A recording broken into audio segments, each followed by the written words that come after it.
The lost city of Atlantis may have actually been found. No, really. Two researchers were working in the waters off the coast of Cuba when they discovered the ruins of what looked like an ancient submerged city. That happened about 20 years ago, and yet no one really talks about it today. It's like the authorities just took the research, locked it away in some top-secret room, and decided no one else should know about it. But why?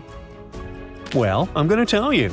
Back in 2001, Paulina Zalitsky, a marine engineer, and her husband, Paul Weinswig, were hired to explore the waters off Cuba's western coast. They had two main objectives: to search for old shipwrecks, possibly hiding treasures like gold and jewels, and to locate valuable oil and natural gas deposits deep underwater. They were using a sonar. Basically, this equipment is like a sound-based radar. It sends out sound waves underwater, and when those waves hit something, like a sunken ship, they bounce back.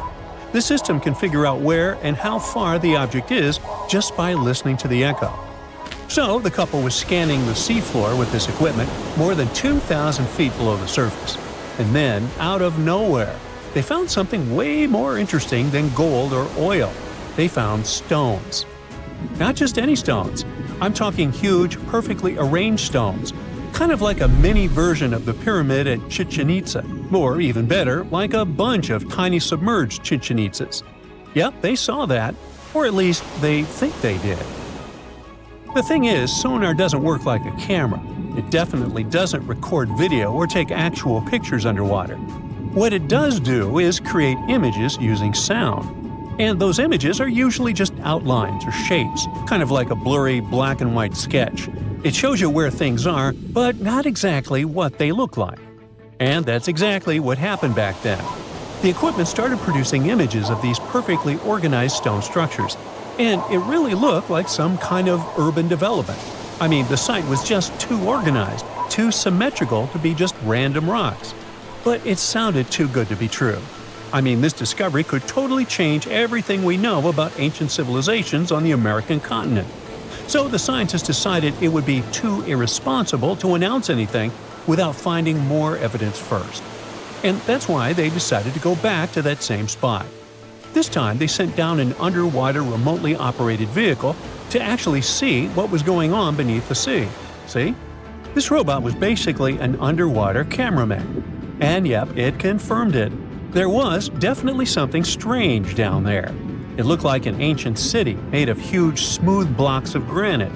These rocks were about 8 feet by 10 feet. Some were in pyramid shapes, others were circular. Some seemed to be deliberately cut and then stacked on top of each other, while others appeared isolated from the rest. Together, they looked like they were forming corridors and outlines of rooms. It was like finding large buildings in the middle of an underwater desert. These images were enough for Zalitsky to seal the deal. Back then, she confirmed that this amazing structure, her words, could have been a large urban center. Again, her words. Then the couple started to speculate. They said that these structures were probably built more than 6,000 years ago, which would make them older than the Great Pyramids of Egypt. It's even older than the famous Maya, the civilization that used to live in the Americas and is known for their ancient and advanced temples. The research also suggested that these structures might belong to a civilization that lived on the American continent thousands of years ago, and that we didn't even know about. This supposed civilization once thrived on a 100-mile land bridge connecting Cuba to Mexico's Yucatan Peninsula. But then, something catastrophic happened. According to their theory, the Earth's faults shifted beneath the surface, leading to a massive earthquake. Then, in the blink of an eye, the entire bridge was destroyed. The land was swallowed up by the sea and ended up at the bottom of the ocean, and this civilization disappeared. Of course, all the connections to the famous Atlantis myth got the media totally hooked on the story. News websites ran headlines like "Lost City of the Caribbean Found" and "Atlantis Found in Cuba." So, could that really be Atlantis? I mean, did they finally find the remains of this supposedly super advanced and lost civilization? Well, it's hard to say. From the start, part of the scientific community wasn't buying into the story too much. First, there's the issue of the date. Saying that this civilization existed at this spot at least 6,000 years ago just wasn't very credible. Then some European archaeologists argued that the stones they found using sonar might just be natural limestone, not perfectly sculpted granite. And third, it was too deep. Even with the whole theory of earth faults opening up and swallowing everything, it's still hard to explain how an entire city ended up so deep in the ocean. For comparison, there is Heraklion, a real ancient Egyptian port city that got submerged. Today, it is only about 19 feet underwater. But this so-called Atlantis city is at depths between 2,000 and 2,460 feet. See how that's totally different, right? People think it would have taken around 50,000 years for such stone structures to sink to the depth where they are said to be found. And according to experts, none of the known civilizations from that long ago had the ability to build such structures. But for Zalitsky, yes, it was possible. She still believed in the fault theory to explain how this land ended up at the bottom of the ocean so fast. Big movements of the Earth's tectonic plates are usually followed by things like volcanoes and earthquakes. So, according to her, it's a powerful event, and the island sinking could have happened really quickly. This earthquake theory could also explain why some of the megaliths on the seafloor look organized while others don't. But to really prove any of this, they needed a specially designed robot to go down there again and take samples of the rocks and sediment. That way, they could figure out how old the rocks were and maybe even find signs of human life, like carvings, sculptures, or artifacts. The problem is, drilling into those structures isn't easy. They look like granite, and drilling granite that deep underwater is seriously tough. And more than anything, they needed money to do it, a lot of it. So maybe they just never got the funding. Because even with all that initial hype, no further explorations or studies were ever reported. And that lack of follow-up sparked a lot of speculation. Some people even wondered if the story got shut down on purpose, like maybe the authorities wanted to keep something top secret. As if this underwater city was built by some kind of higher extraterrestrial being, and they just don't want us to find out. But truth be told, the strongest argument for saying, yeah, that is definitely a lost city, is that nature supposedly couldn't have built something so symmetrical. Geologists did try to find natural explanations, or at least similar examples from other parts of the world, but they came up short. Still, just because we haven't found a clear natural explanation doesn't mean there isn't one. Nature can create some pretty wild and unexpected stuff, so honestly, that whole too perfect to be natural angle is kind of a weak argument. What most likely happened is that experts just weren't convinced it was actually a sunken city, and that's probably why no one followed up on their work. Over time, the buzz faded, the story disappeared, and the site slipped back into silence. And without more data, the true nature of those underwater formations off Cuba's coast is still a mystery. It was April 10, 1912.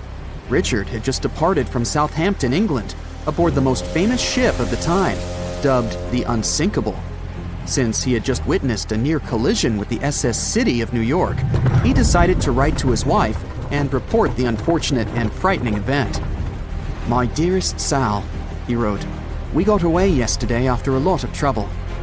Little did he know that a mere 4 days later, both his pen and the ship he was on would be lost forever at the bottom of the North Atlantic Ocean. Was this some sort of bad omen? Did Richard actually foresee what was about to happen to the ship he was on? In case you haven't figured it out by now, Mr. Richard Geddes was aboard the Titanic on the day that he wrote the letter to his wife. On April 14, 1912, the ship seemed to have been lost forever. Along with it, so many secrets and treasures have settled at the bottom of the ocean. It took until 1985 for the Titanic's wreck to be finally rediscovered using state-of-the-art sonar technology. Ever since then, they've managed to recover thousands of items from the Titanic, and many of them went on display or auction. Things like jewelry, a life jacket, a menu from the ship's restaurant, or even a sample square of carpet from the first-class stateroom have all captivated the public's attention, just like the many stories of the people on board. Scientists have even tried to come up with strategies to get the Titanic back up altogether to properly study it and stop it from getting more and more damaged at the bottom of the ocean. Some have suggested filling the wreck with ping pong balls to make it float, while others even considered injecting it with 180,000 tons of Vaseline. Another idea was to use 450,000 tons of liquid nitrogen to trap it in an iceberg that would float to the surface. But they eventually had to let go of all these potential strategies since the Titanic is way too fragile to ever be recovered. The Titanic may be one of the most interesting ships lying at the bottom of the ocean, at least in popular culture, but deep-sea divers have a lot of other stories to share. Planes also sometimes find their way to the bottom of the ocean. Deep-sea divers in Oahu, Hawaii, came across the wreckage of an F-4U Corsair plane. It seems to have crashed into the ocean in 1946, as it didn't have sufficient fuel. If you can dive deep enough, you might even stumble upon statues and lost artifacts, like those found in the world's only underwater archaeological park off the coast of Naples, Italy. It features the ruins of the ancient Roman city of Baia. The underwater statues found here are breathtaking, to say the least. In an ironic twist of events, some of the equipment we intended to use to get us to the moon was lost at the bottom of the sea for a very long time. But how did that happen? Beginning from the late 1960s and ending in the early 70s, many Apollo rockets were launched to orbit the Earth and the Moon. When reaching altitudes of about 38 miles, the first portion of the spacecraft, including the engines, needed to separate. People thought these components got destroyed or lost forever. But were they really? In 2012, a team of specialists discovered a bunch of rocket engines 14,000 feet off the coast of Florida. They have since gone through a 2-year renovation plan and are now on display at Seattle's Museum of Flight. Can you imagine stumbling upon a whole city underwater? Back in 2001, a lost city was discovered in the Gulf of Cambay, off the coast of India. Some archaeologists believe it to be the oldest city in history. By comparison, it's almost the size of Manhattan and features massive walls and even plazas. They stumbled upon pieces of sculpture, artwork, and even what looked like ancient wooden furniture, believed to date back up to 9,500 years ago, and 5,000 years older than any city previously discovered. Okay, how about an underwater river? I can't even imagine what that would look like, but some deep divers claim to have seen it south of Tulum, Mexico. Is that even possible? Well, not really, since the Cenote Angelita Cave is not a true river, but a very special type of optical illusion. It's formed by a halocline, meaning a cloud of hydrogen sulfide at the bottom of this underwater cave.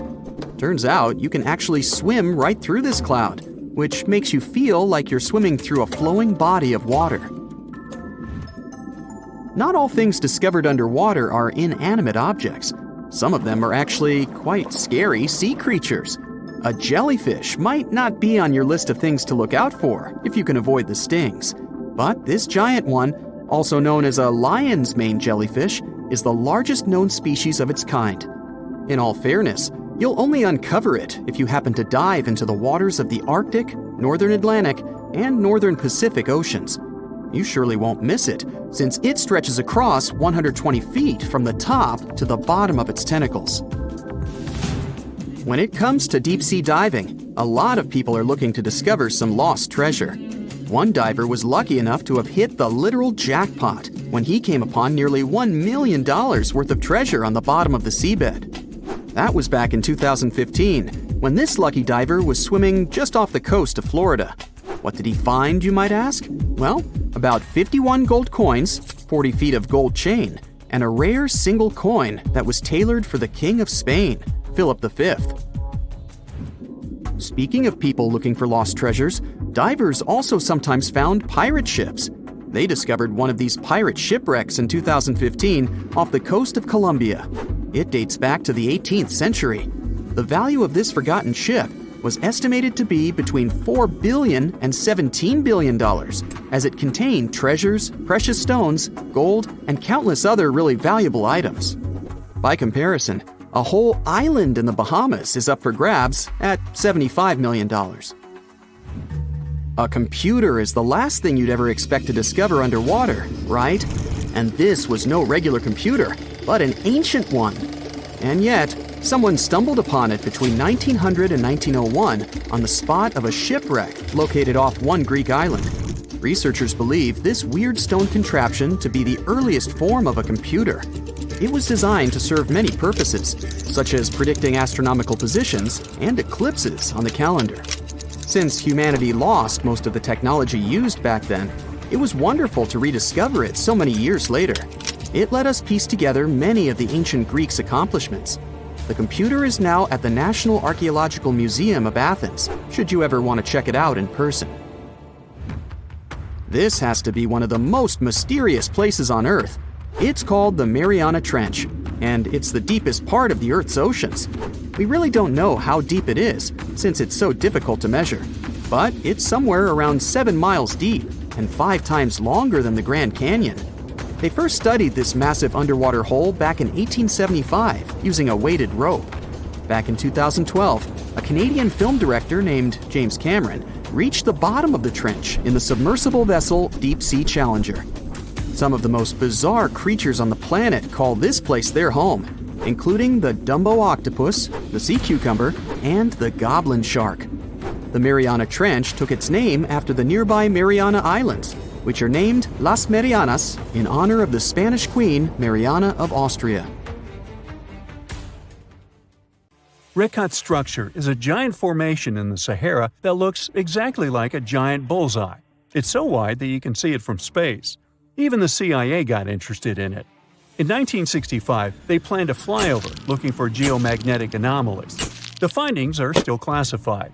Perhaps the theories are true, and this place is truly the lost city of Atlantis.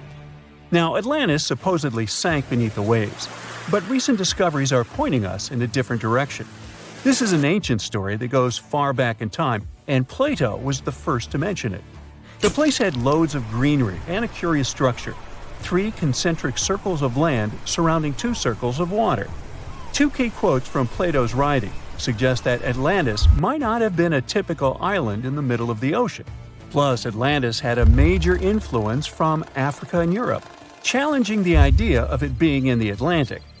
It turns out that the Eye of the Sahara and Atlantis look alike. When astronauts saw the Eye of Sahara from above, they initially suspected a meteorite impact crater, but the rings of the structure matched the layout described of Atlantis. More importantly, the Sahara wasn't always a desert. It turned from a tropical region into a desert around 11,000 years ago.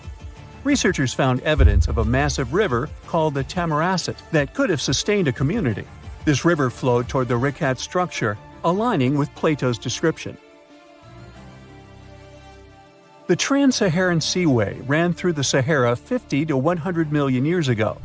The sea allegedly destroyed Atlantis around 11,500 years ago, likely due to a rapid rise in sea level caused by the end of the Ice Age. NASA's worldview imagery shows patterns consistent with this theory. Those concentric rings might be a key to unlocking the secrets of our planet's evolution over millions of years. They're shaped by erosion on resilient rock layers, creating a spooky pattern of ridges and troughs. The central peak stands proud at 1,300 feet. The central part has undergone a significant erosion makeover, revealing a circular structure with a raised peak. Unlike impact craters, the Eye of the Sahara flaunts a striking balance and symmetry. Some say it results from rock uplift, sculpted by wind and water. Others think it's an ancient anticline, eroded to reveal its concentric glory. Then there's a salt diapir theory, suggesting that salt's buoyancy sculpted this beauty. Dating techniques have proved that it formed 541 to 252 million years ago, give or take a million or two. Ancient tools are scattered around the outer rings of the structure near riverbeds. Some older stone tools have also been spotted in the same areas. And still, even though some spear points from the Neolithic period have been found, there aren't many signs that people were living there back then. The area seems to have been used for short-term activities like hunting and making tools. There are other unearthly mysteries that haunt our world. One such enigma is in Norway, the ominous Hessdalen light phenomenon, also known as the Valley of Lights, leaves scientists confused. This valley is 10 miles wide. It's quite isolated, but a peculiar blue box sits high on the hillside, equipped with cameras scanning the valley. The unsettling saga began in the 1980s, when the night sky over Hessdalen erupted with burning fireballs, a recurring spectacle that sent shivers down the spines of those who witnessed it. This wasn't a fleeting occurrence, rather it became a regular thing.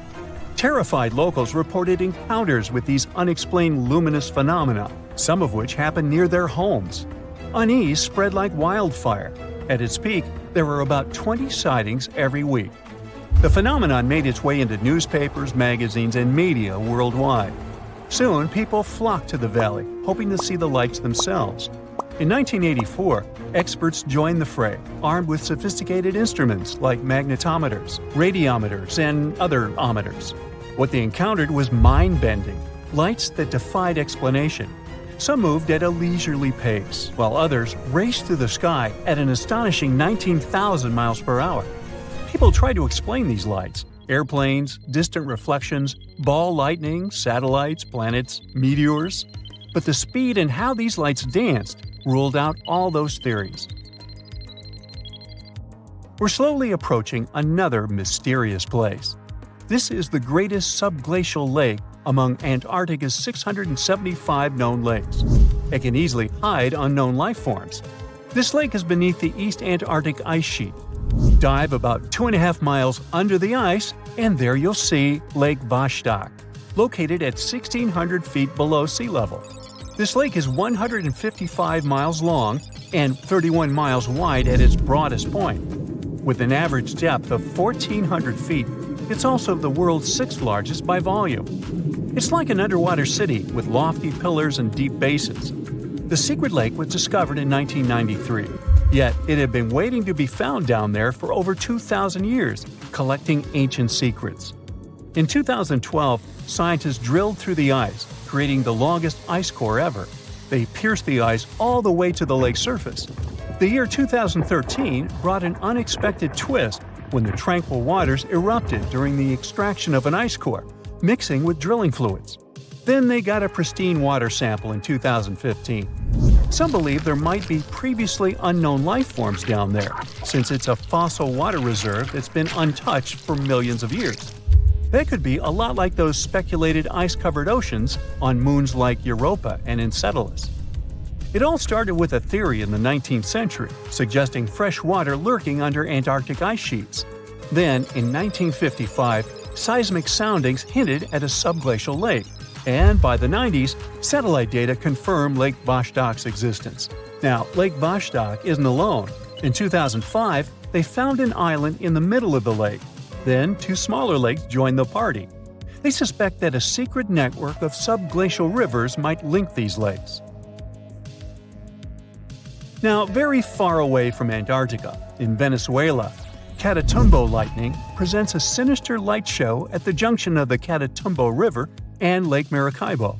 This unsettling lightning phenomenon happens at about 140 to 160 nights a year, going on for 10 hours a day, and can flash up to 280 times in a single hour. The frequency of this lightning show changes with the seasons and from year to year. There was a break between January to March in 2010, causing a bit of worry that it might vanish forever. As the sun sets, winds from the east start picking up speed. This strong wind is called a nocturnal low-level jet, like what you see in the Great Plains of North America. These winds bring moisture, mostly from the Caribbean and the lake itself. This humid air hits high mountain ridges, causing thunderstorms to form over the mountains. Thanks to the ongoing wind situation, more thunderstorms appear as the night goes on. This pattern repeats itself, and is why this area has the highest annual lightning rate globally. The next place scientists cannot explain is in China. That is the Longyu Caves. They have lofty slanted roofs and sturdy pillars. The spot remained hidden for centuries. These human-made caverns, built around 2,000 years ago, decided to reveal themselves only in the 90s. Local farmers drained some ponds and unveiled 5 massive caverns. Further digging exposed an additional 19 smaller caves. They range from 60 to 110 feet in width and 26 to 50 feet in height. Archaeologists found historical relics from the reign of Emperor Zhuan of Han, dating back to over 2,000 years ago.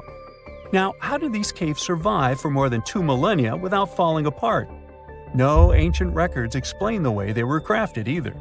The walls show chisel marks, hinting at some layer-by-layer chiseling action, but the exact construction process is still a head-scratcher.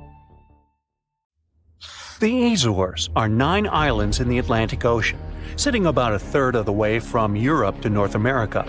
A history textbook will tell you that the Portuguese explorers discovered this beautiful archipelago in the 15th century. Until then, they were uninhabited. The islands still belong to Portugal, so there seems to be no controversy or mystery here, except for the fact that some researchers think the Azores were home to an ancient civilization from thousands of years ago. Others support the idea that the famous Atlantis itself was here. In 2010, archaeologists announced that they found some structures on the islands which looked like they were from the Stone Age. If that's true, it would mean that there was a civilization back then which was advanced enough to travel this far and settle on the remote islands. A special scientific commission studied the matter and concluded that those structures were natural rock formations or had a more modern origin. So the first settlers were supposed to have been the Portuguese. It didn't stop some enthusiastic scientists from further research.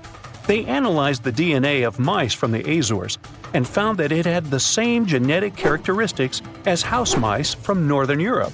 The little rodents couldn't have sailed this far without humans, so it looks like the first people had arrived at the Azores before the Portuguese, and the plot thickens. Dr. Felix Rodriguez, who works at the University of the Azores, is determined to find out exactly when it happened. He's studying the megalithic structures found in the Azores. Similar structures found in Western Europe and the Mediterranean date back to the Neolithic age. According to Dr. Rodriguez, the oldest findings are from 4,200 years ago. It's not clear when civilizations left them. The professor identified 7 megalithic structures in one complex as dolmens for the deceased. The cavities are all cylindrical in shape and definitely don't look like a natural formation. The material from the cavities turned out to be at least 2,500 years old. There are also some pieces of ceramics that seem to be even older. It looks like the rocks in the area had been lifted. You can see it by the small waves left by lava. It's thick and sticky, so it can't leave vertical marks. Someone must have moved the rock from its horizontal position. Another interesting finding is some stone anchors with holes found by the sea. Similar ones were used in the Mediterranean and on the Atlantic coast of Europe, dating back to 1000 and 2000 BCE. The 15th century Portuguese were advanced sailors and never used stone anchors, only metal ones. The scientists also managed to find a structure built right in the volcanic top. It looks somewhat similar to the ones built in the Mediterranean that are at least 2,000 years old. These structures are called columbariums and were used to store the ashes of the deceased. They also found something resembling an oven next to it, so they could be a part of one complex. There's also a basin in the middle, and it's not the only one on the island. It looks like they had a special meaning to their builders. There are channels around the construction.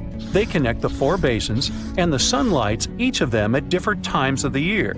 It was all carefully planned, as they were lit the brightest during winter and summer solstices and autumn and spring equinoxes. The water passed through all the basins and went directly into the sea. It could have been a purifying ritual. Now, some people are skeptical about the findings and believe they're all parts of a fortress from the 16th century. Professor Rodriguez is determined to prove it's all much older. There must have been some ancient civilization here that could have left because of the volcanoes that go crazy every 50 years. Antonieta Costa, a postdoctoral student at the University of Porto in Portugal, is also sure that the first people came to the Azores in prehistoric times. She has studied standing stones with small openings, explained as cuts for quarrying the stones. Costa believes they are part of a calendar system. She noticed that none of the slits in the rocks were aligned with the cardinal east direction. The slits closest to it are smaller than the ones facing other directions, so it can't be just a coincidence. It also looks like the slits are aligned with the solstices, and that's what makes Costa think it could be a calendar. She also thinks the inscriptions left on slabs of bedrock on the islands are much like those maps that were left on the rocks during the Stone Age in mainland Europe. Another interesting theory about the Azores is that it could have been the location of the famous Atlantis, which was lost under the sea. Since the Azores archipelago is in the middle of an ocean, it could technically be a perfect place for that. A 20th century scholar quoted Plato to prove this theory was right. The Greek philosopher suggested that Atlantis was in between the continents. The coins and sculptures supposedly found in the Azores when the Portuguese just arrived also point that there was someone else present there. And way more recently, in 2013, a sailor found a huge structure looking like a pyramid off the Azores coast. It was most likely a large submarine volcano, but it's much cooler to think it was some big deal in Atlantis, right? Peru has its own mystery. Amid the desert, you can find some eerie marks called the Nazca lines. They're known as geoglyphs and were created more than 2,000 years ago by the people of the Nazca culture. Thanks to a dry climate and strong winds in the desert, most of the Nazca lines have reached our day. To create them, Nazca people removed the top layer of the pebbles and revealed the soil beneath the ground. The color of the soil changes from reddish-brown to yellowish-gray, so the lines always look different. Most of the geoglyphs depict plants and animals. You can clearly see a monkey, a whale, a condor, a hummingbird, a spider, various flowers, trees, and other plants. There are also some geometric shapes, such as triangles, trapezoids, and spirals.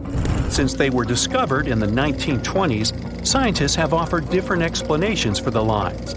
Some say that in Nazca culture, people ascribe special significance to these motifs, so they probably created these shapes for deities in the sky to see.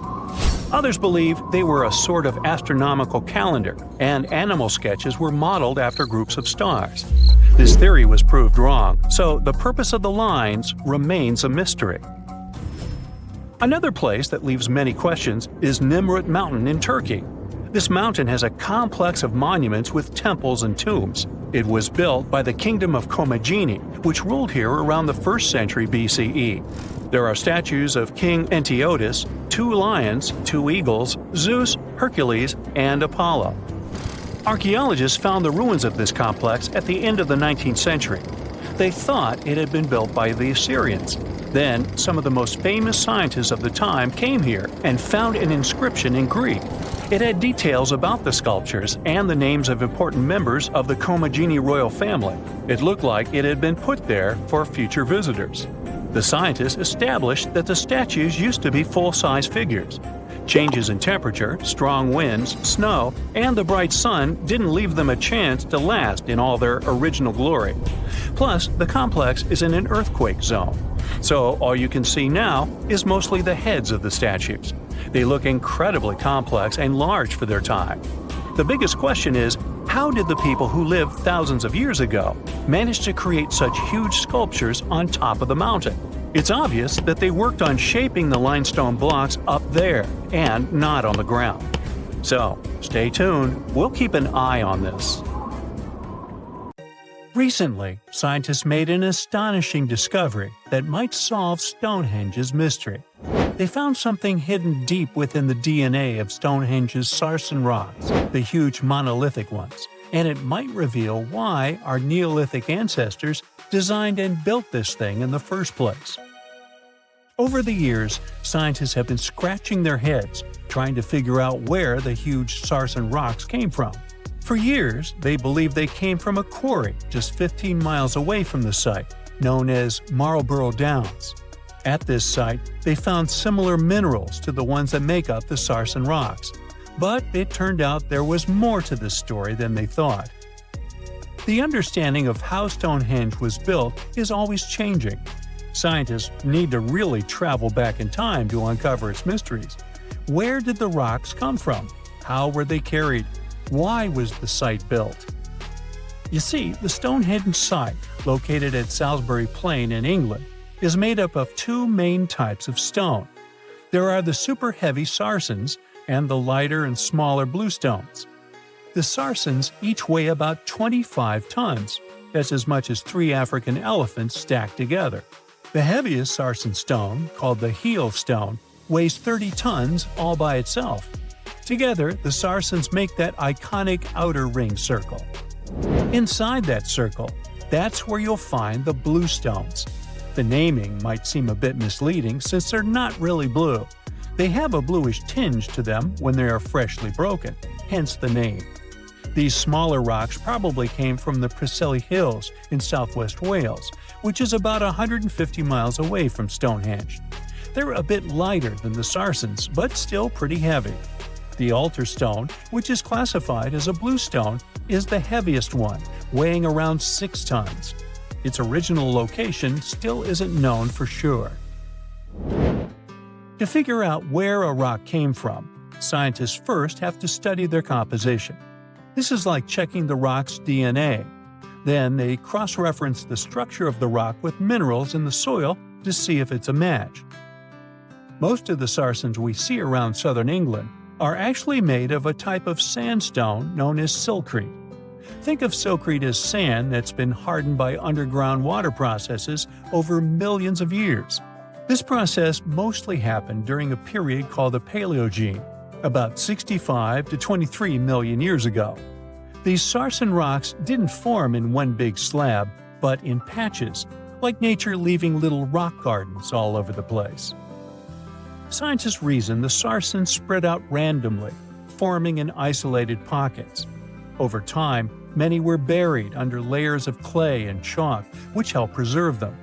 When ancient builders were on the lookout for materials, these sarsens must have looked perfect for something impressive like Stonehenge. Actually, sarsens have been used in everything, from Roman villas to medieval churches, and even in things like road curbs and old field walls. One could say these rocks were the it material for ancient builders, and continue to be popular even into more modern times. This fact made scientists start wondering that maybe not all sarsen stones that were used to build Stonehenge came from the same place. They've identified sarsen sites all over the UK, in places such as Oxfordshire and Kent. After hundreds of years of studying the sarsens, geologists finally had the right type of technology to determine the origin of the stones. Now, I wish I could tell you that it was some undisclosed location very far away from the site. But, as it turned out, the sarsens were originally from Westwoods, the forest near Stonehenge. A new factor came into play when excavations uncovered empty stone holes, showing that at least 6 blue stone pillars were removed from a Preseli Hills site called Wan Main in prehistory.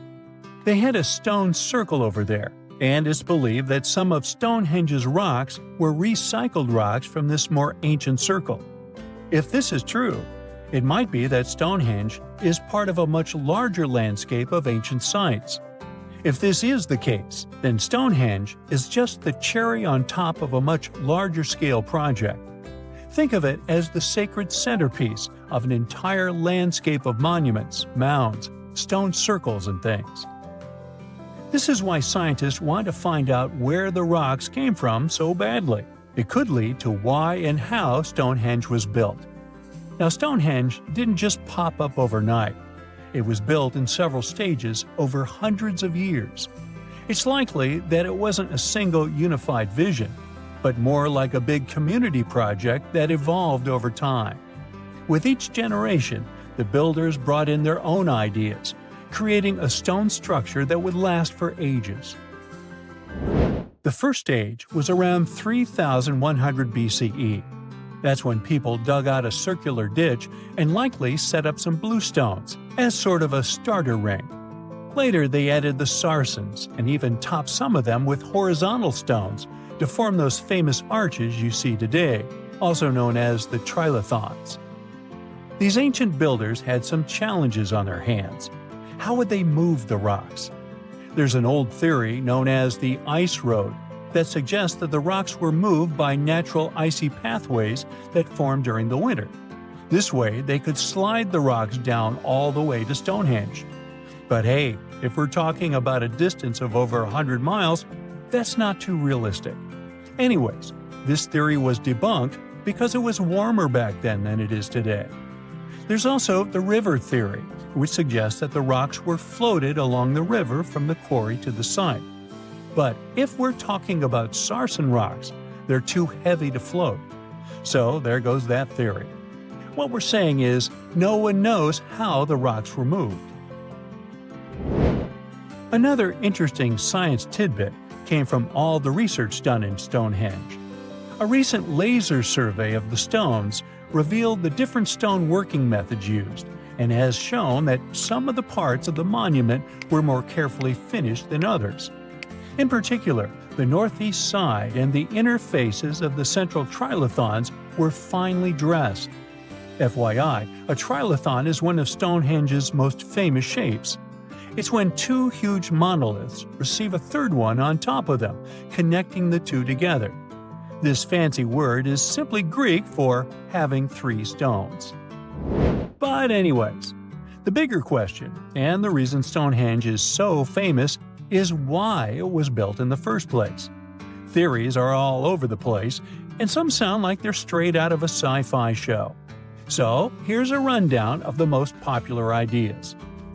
There's, of course, the solar calendar theory. This one supposes that the stones are aligned with the movements of the sun, especially during the summer and winter solstices. During the summer solstice, the sun rises to the left of the heel stone, that's the lone stone outside the main circle, lighting up the entire monument. Some say it's the ancient version of a calendar, marking the year's longest and shortest days. Some archaeologists think Stonehenge might have been an ancient healing center. Pieces of bluestone have been found chipped away, possibly by people who believed they had healing powers. The theory goes that people traveled from all over to come to Stonehenge in hopes of a cure for whatever was ailing them. There's also some speculation that Stonehenge was the place to be. Think of it as an ancient gathering spot. Some evidence suggests that communities from distant areas traveled to Stonehenge for gatherings, feasts, and ceremonies. Studies of bones found near the site show they came from all over Britain, making it a sort of prehistoric meetup location. Ever since Plato wrote about the allegory of Atlantis, humanity has been fascinated with the possibility of the discovery of a thriving underwater civilization. Fancy joining me on a trip to a few historic underwater sites? Let's see what we can find out about ancient civilizations. The first one on our list is what is being called the underwater Stonehenge. Scientists have recently discovered a mysterious pile of cairns that stretch for miles under the shimmering waters of Lake Constance at the borders of Switzerland, Germany, and Austria. Archaeologists began to explore the site back in 2015, and they haven't been able to understand yet what it was actually used for. What they do know is that there is a 12-mile line of 170 human-made stone cairns under Lake Constance. Scientists say this was most likely the result of a combined work of several villages.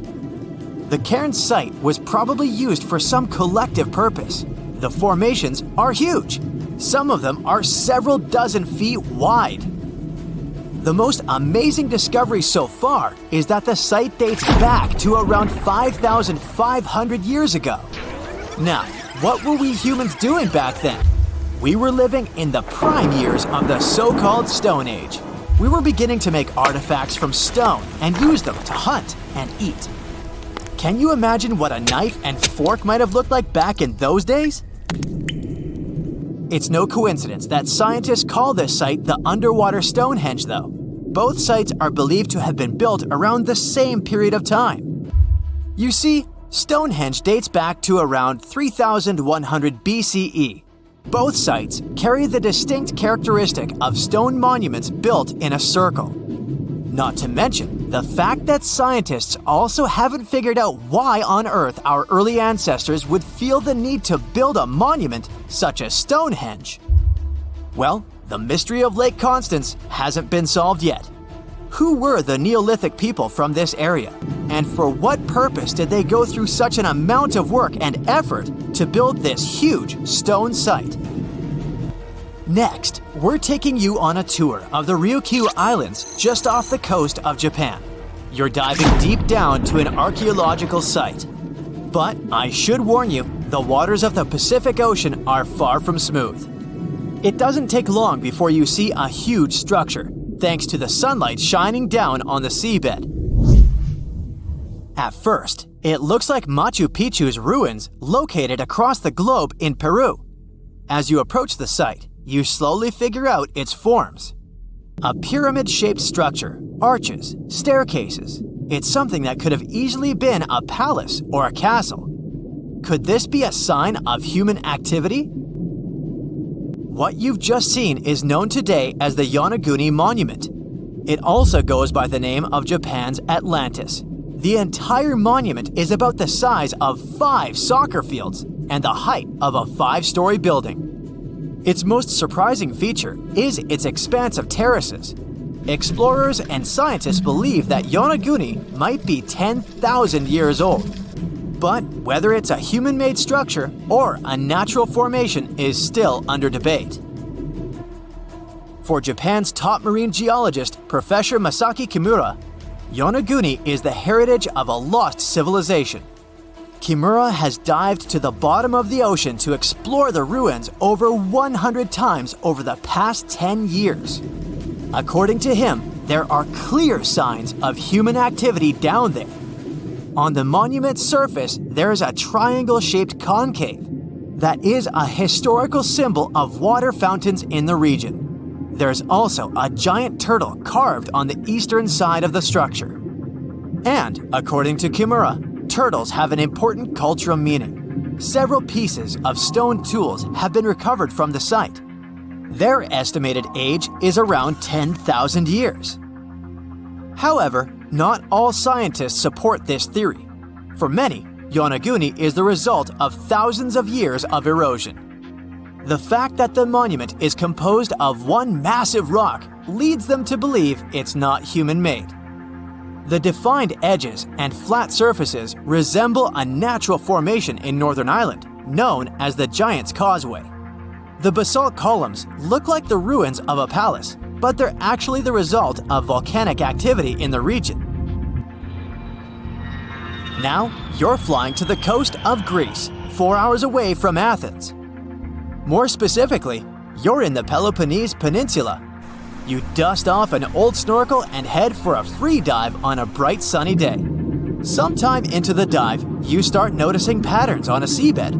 13 feet below the surface, outlines of familiar objects start to appear, one by one. As you continue swimming, what looks like the outline of an entire city emerges in front of your eyes. Are you wondering how water could have taken the whole city?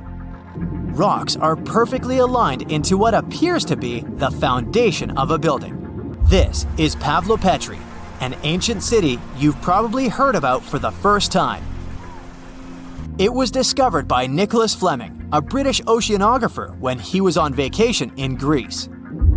He had heard rumors about Pavlopetri's existence and indeed found several artifacts on the seafloor.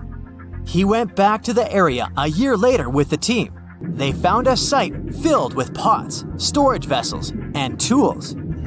A kernstone, for instance, is a tool used for grinding grains and turning them into flour.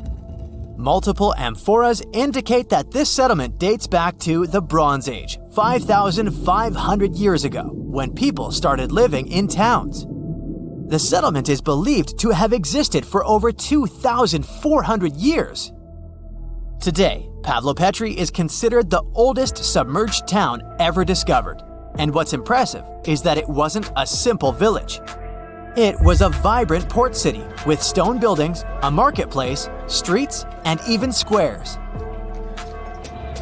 The next stop on our voyage is one of today's most famous underwater cities that has been turned into an archaeological park.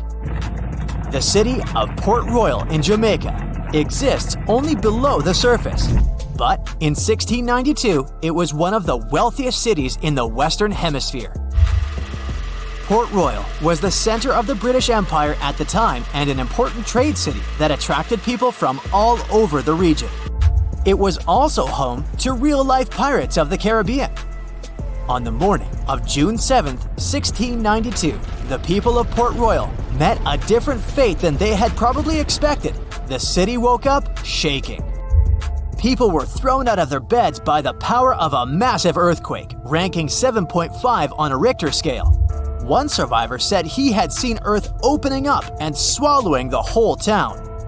What he said could be true, as the city was mainly built on sand. The ground swallowed buildings, roads, you name it. Geysers erupted, and finally, waves as big as 10-story buildings hit the city. About 33 acres of the city disappeared under the water. Amazingly, most of its 17th century remains are still in good condition under 40 feet of water. Archaeologists have found taverns, storage rooms, kitchens, and recreational buildings used for diverse purposes. You can also see a grand lion statue, a submerged bridge, and many picturesque arches. Of course, I saved the best for last: India. Just off its coast lies another sunken marvel. A site known as the Lost City of Cambay is located in the Gulf with a similar name. It remained undiscovered until 2001, when the National Institute of Ocean Technology made a routine water assessment. With the help of sonar technology, which sends a wave sound to the bottom of the sea, they found something far beneath the surface. Images showed well-defined geometric shapes spread along a 5-mile stretch.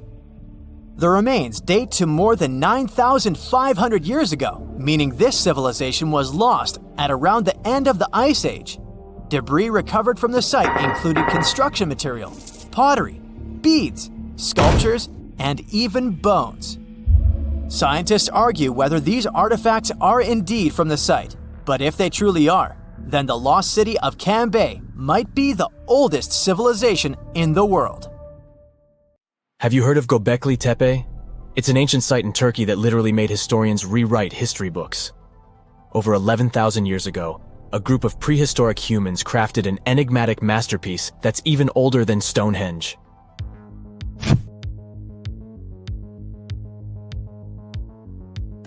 Before its discovery, archaeologists believed that people didn't know about iron and weren't good at making pottery. They were sure that settled life only emerged with the need for agriculture. But Gobekli Tepe changed this belief.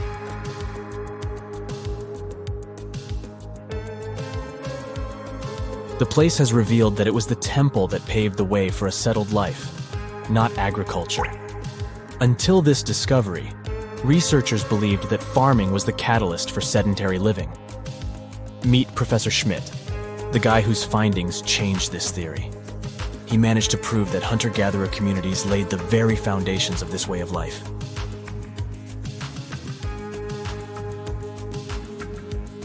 Back in the 1960s, other archaeologists visited the area, but they totally missed the mark. While surveying the region, they stumbled upon a hill with scattered limestone slabs and concluded it was just an old burial ground from medieval times. Little did they know that there was so much more to uncover.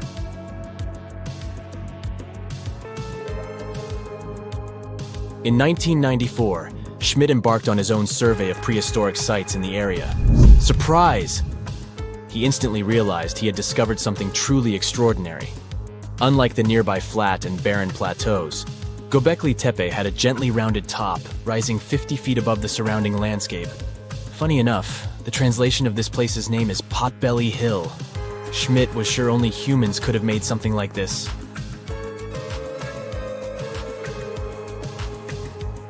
Those broken limestone pieces that were mistaken for gravestones turned out to be way more exciting. It was like stumbling upon a hidden treasure. The pieces took on a whole new meaning, and Schmidt with his team was about to dive into the secrets waiting beneath the surface. To their surprise, they found no traces of a settlement, no hearths for cooking, no houses, and none of those adorable clay figurines commonly found in nearby sites of similar age. However, they uncovered that those ancient people used tools like stone hammers. So, Schmidt and his team put their heads together and took a wild guess at the age of Gobekli Tepe's stone structures. Their estimation got backed up by some limited carbon dating done right at the site. The ancient vibes of this place were finally starting to make sense. It was like a puzzle slowly coming together.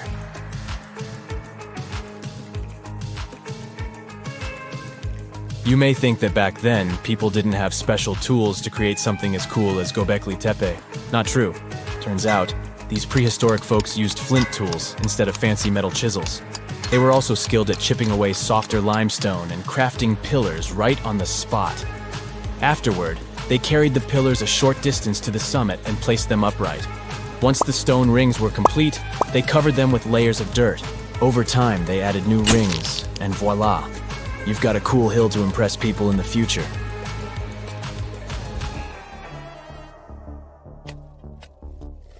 During their first year of excavation, the team went through 15,000 pieces of animal bones from wild creatures. These people didn't have pet animals or grow their own food. They hunted wild animals for their meals. But things were about to change, because the place had everything they needed to start farming. Scientists say they had wild sheep and wild grains that could be domesticated. And guess what? Just 20 miles away, geneticists found evidence of the world's oldest domesticated strains of wheat at a prehistoric village.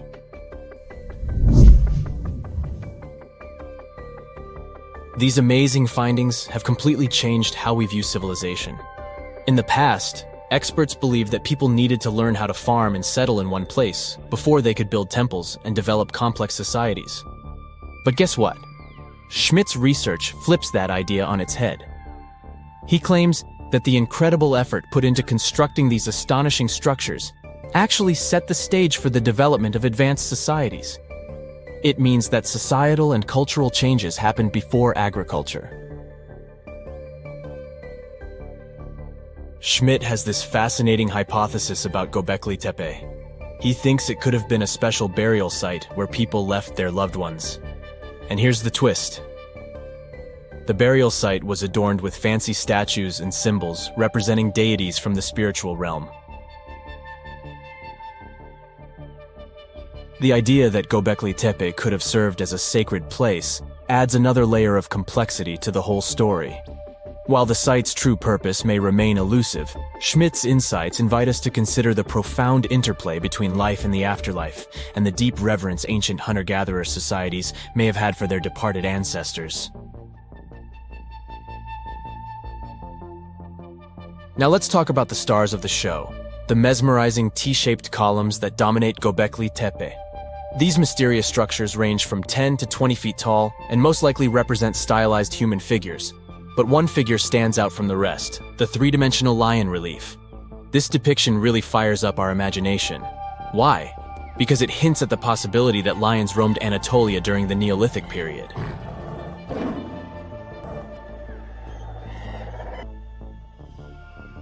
These standing stones are arranged in circles and placed in rectangular pits. Each circle has a similar setup. Two big T-shaped pillars in the center, surrounded by slightly smaller ones facing inward. Talk about a stylish arrangement. These towering pillars reach a whopping 16 feet and weigh between 7 and 10 tons. Some pillars are plain and simple, while others are like works of art with intricate carvings. Foxes, scorpions, and vultures come to life, crawling and twisting on the pillars' sides. But it's not just animals depicted on these stones. Some pillars have abstract shapes representing humans, and even small carvings of clothing items. Some of them even have belts.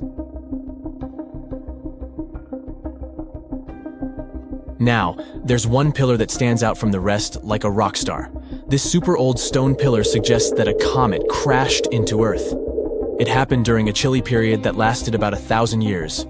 Previous studies examining Greenland ice cores hinted at this comet theory, but now the carvings at Gobekli Tepe prove it right.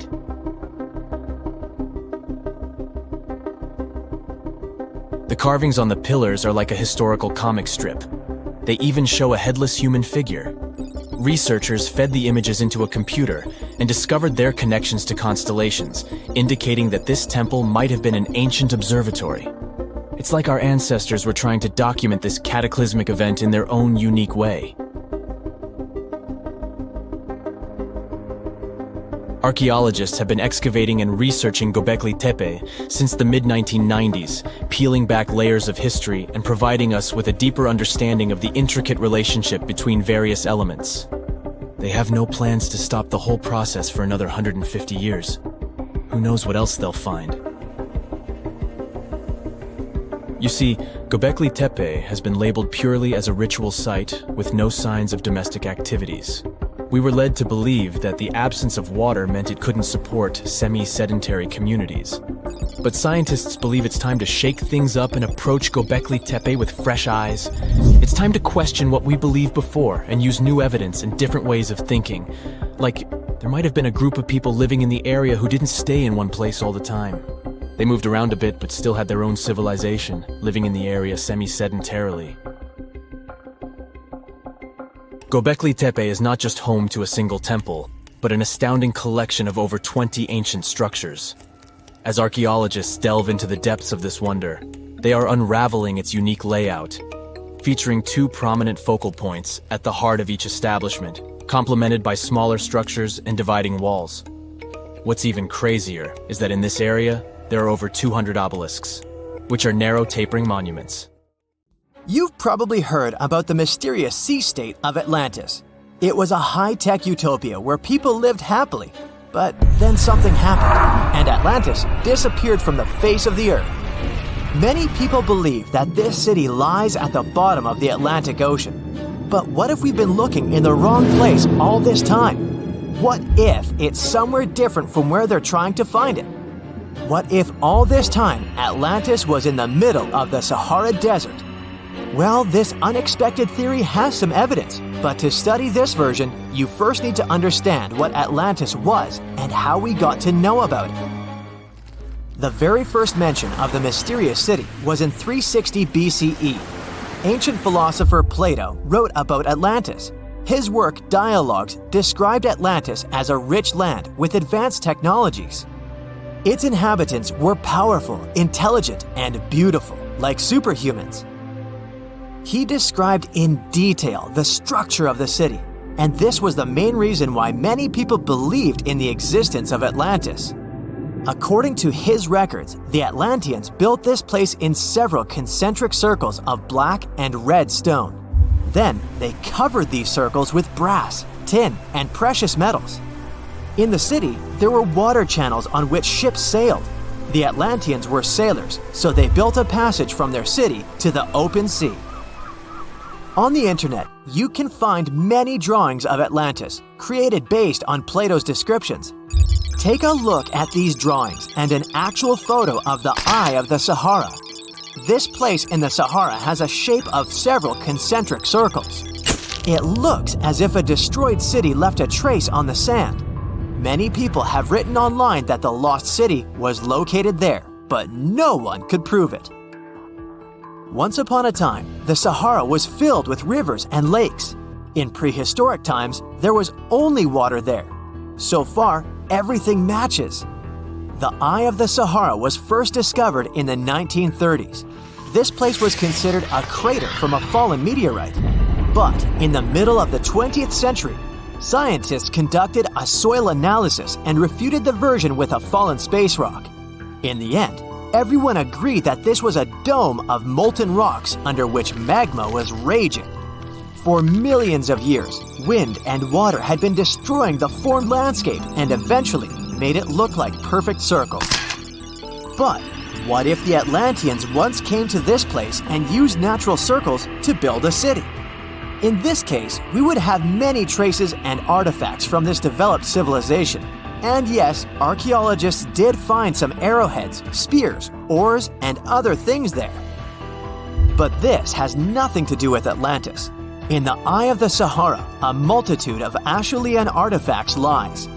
It was an ancient tribe that frequented this place. For the first time, Acheulean tools appeared more than 1.5 million years ago. Some of the items found there may be 130,000 years old, and according to the records, Atlantis existed about 12,000 years ago. Archaeologists found no artificial structures in this place. There was also no debris or traces of a large city. People would have found some stuff if a big city with advanced technologies had existed here.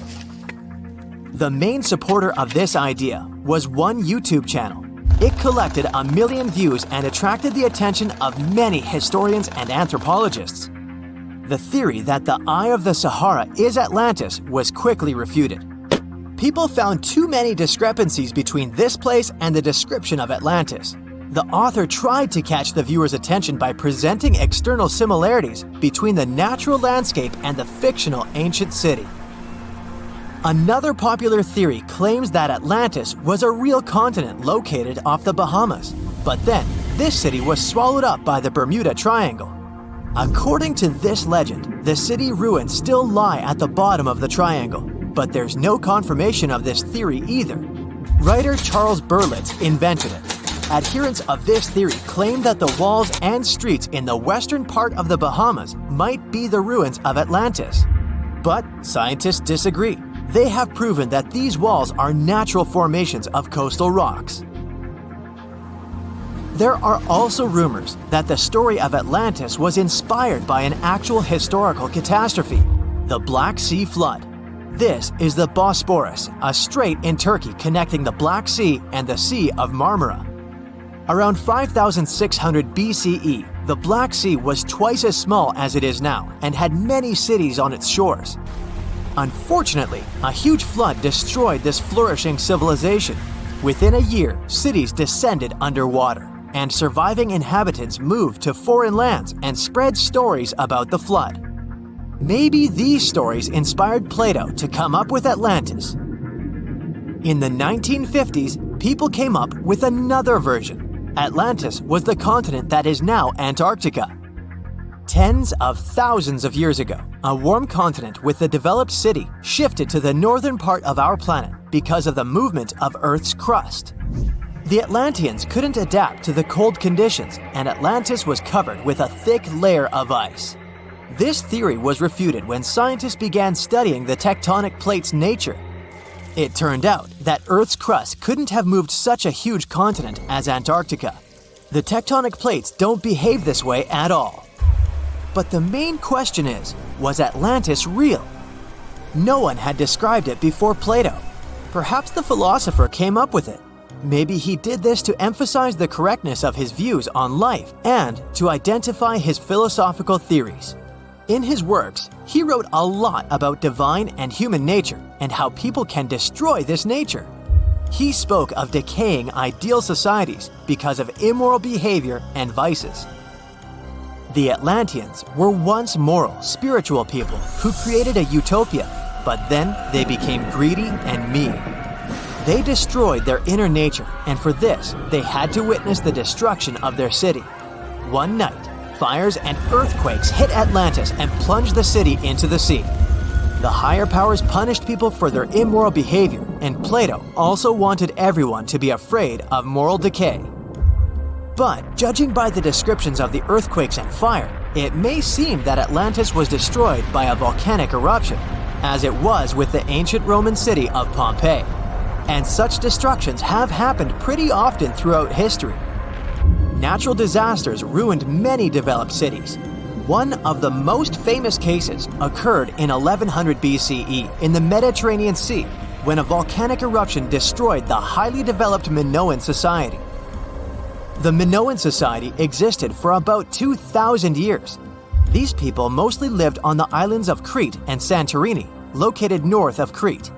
The Minoans had beautiful houses, a sewage system, and a developed economy. They were engaged in agriculture, grew fruits and vegetables, painted frescoes, and made jewelry. They were the first people to found the thalassocracy, an empire based on the sea. They lived off of fishing, piracy, and maritime trade. At the time, they performed cruel rituals, and their way of life was far from moral. They were used to earthquakes on the island of Santorini, so they reinforced the walls of the city with wooden beams, but they didn't know what a volcanic eruption was.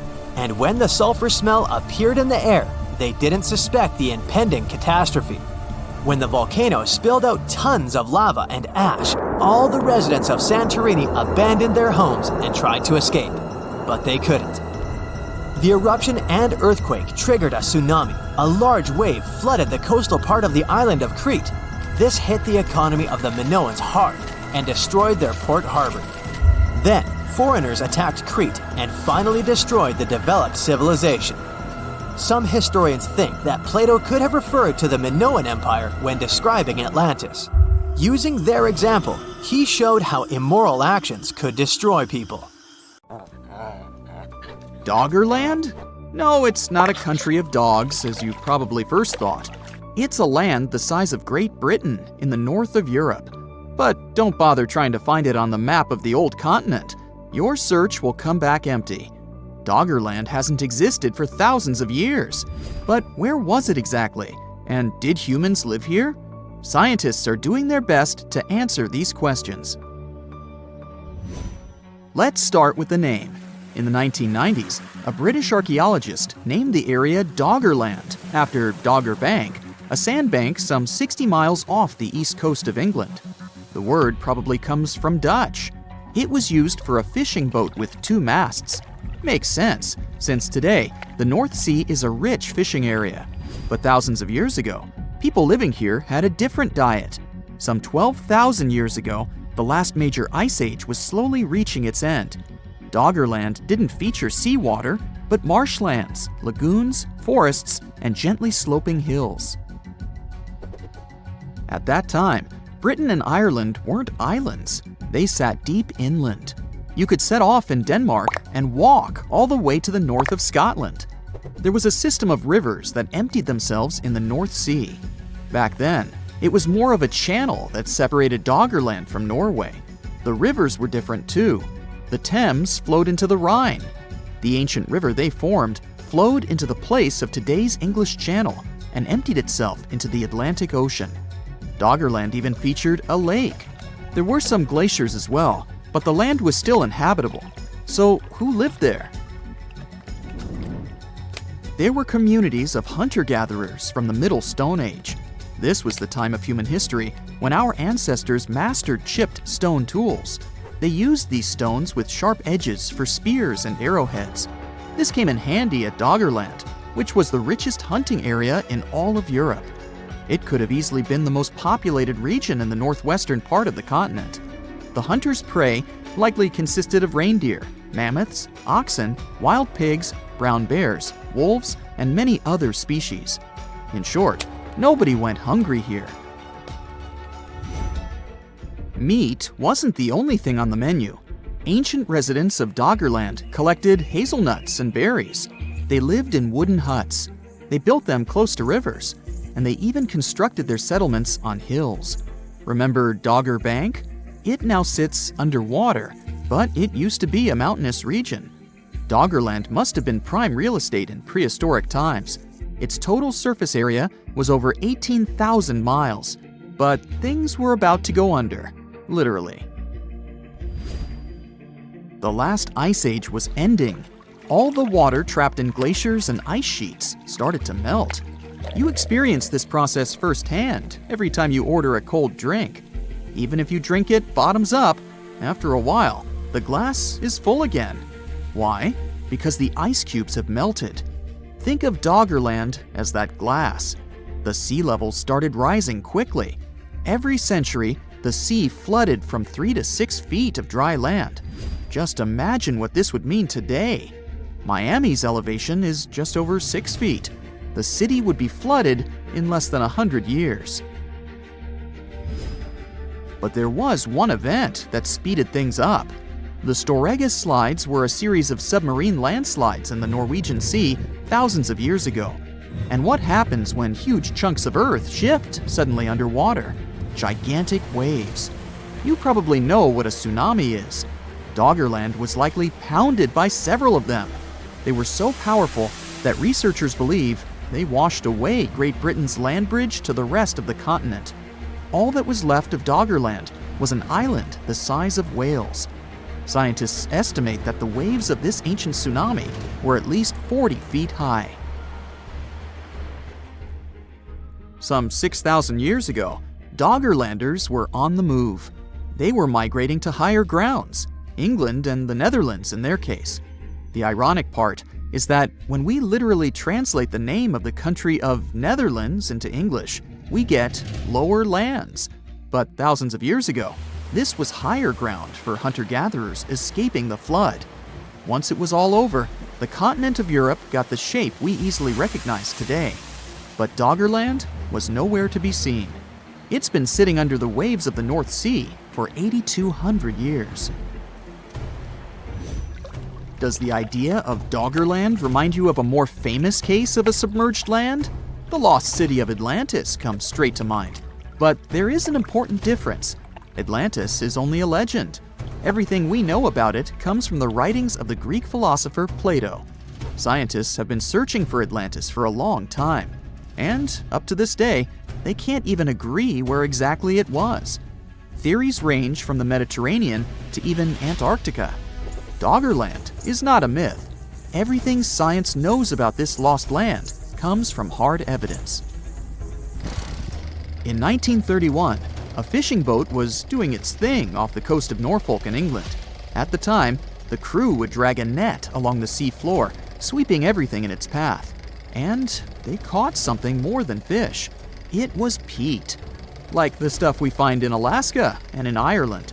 But what was it doing at the bottom of the North Sea? It didn't belong there, because seawater destroys peat. There was only one possible explanation. The area must have been dry land at some point in history. The final proof was that the peat contained a harpoon spear point, a sure sign of human activity. The idea wasn't new, though. Since the Middle Ages, there has been talk of submerged land with underwater forests. In 1913, a British geologist came forward with the idea of an undersea world in this part of Europe. Scientific evidence kept piling up. Local fishermen started pulling out human-made tools and animal bones. Researchers dated them to be around 9,000 years old.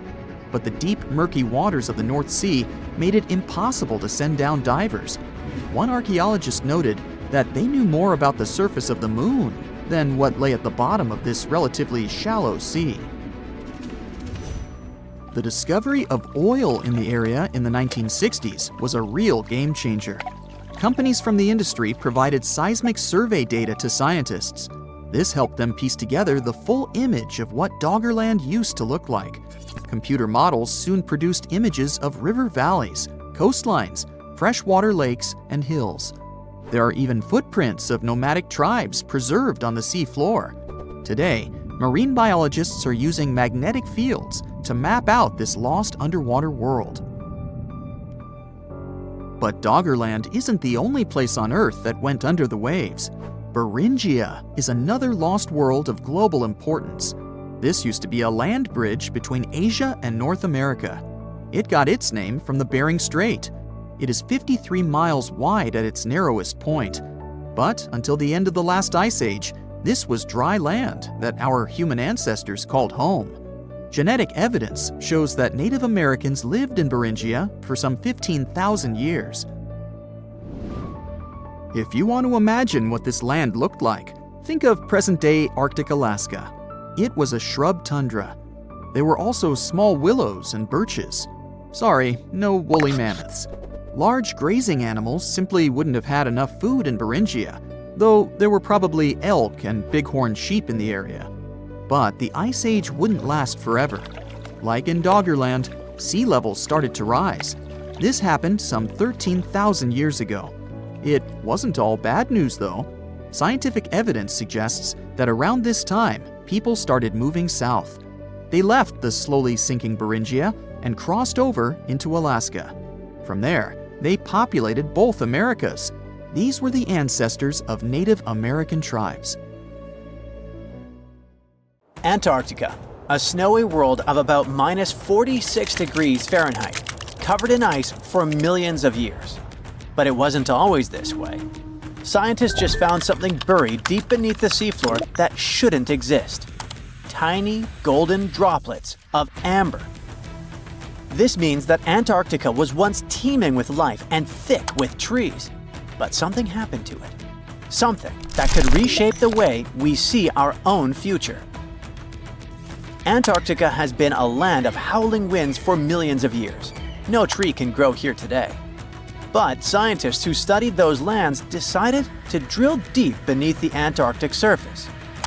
They went thousands of feet below the ice, pulling up ancient layers of sediment. And there, trapped in time, they found tiny pieces of golden amber. Amber is basically fossilized tree resin. It's found all over the world, often with perfectly preserved pieces of ancient life. Insects trapped mid-flight, pollen frozen in time. Entire tiny ecosystems can be locked inside golden droplets. In every continent, but not in Antarctica. Until now. They discovered tiny specks from 0.5 to 1 millimeter in size, smaller than a grain of sand, but with huge significance. This droplet had once oozed from the bark of a tree about 90 million years ago. What's even wilder, amber is only produced by certain types of trees, the ones that grow in humid, temperate rainforests and jungles. That's when the realization hit. Antarctica used to be a rainforest. Those tiny flecks of amber, clearly seen only under a microscope, tell us a vivid story of a living and breathing ecosystem. Around 90 million years ago, during the Cretaceous period, when dinosaurs ruled the Earth, Antarctica could have been covered in lush, swampy forests filled with towering conifers, ferns, and ancient plants. Some of the fragments showed signs of damage. That means the trees that produced them had been injured, perhaps by wildfires or parasites. Though despite that, and despite the fact it spent millions of years on the seafloor, this amber was almost perfectly preserved. Solid, transparent, and free of cracks. Normally, amber buried under extreme pressure and heat just crashes over time. But this piece, it survived. That means other pieces could survive as well, and we might find more of them on the ocean floor. But this wasn't the first sign that Antarctica had once been a different place entirely. It started in 2017. A team of scientists drilled deep into the seabed near Pine Island Glacier on Antarctica's west coast. They pulled up sediment cores, long cylindrical samples of Earth that had been buried for millions of years. And it was insane. Inside these layers, they found fossilized roots, pollen, spores, traces of an ancient forest that had once thrived here. And that's exactly what they'd been studying ever since then. In order not to damage anything, they had to spend years of hard work, breaking down the sediment into thousands of tiny pieces and scanning them all under fluorescent microscopes. The same team also found another piece of the puzzle back in 2020. They found more sedimentary samples from the ocean floor that pointed to a land of dense trees, rivers, and wetlands. A world that looked more like the Pacific Northwest or New Zealand. But why was Antarctica so warm back then? Well, that's all because of the atmosphere. 90 million years ago, Earth's carbon dioxide levels were terrifyingly high. It was literally one of the warmest periods in history, with temperatures soaring even at the poles. Think about it. Antarctica had no ice caps.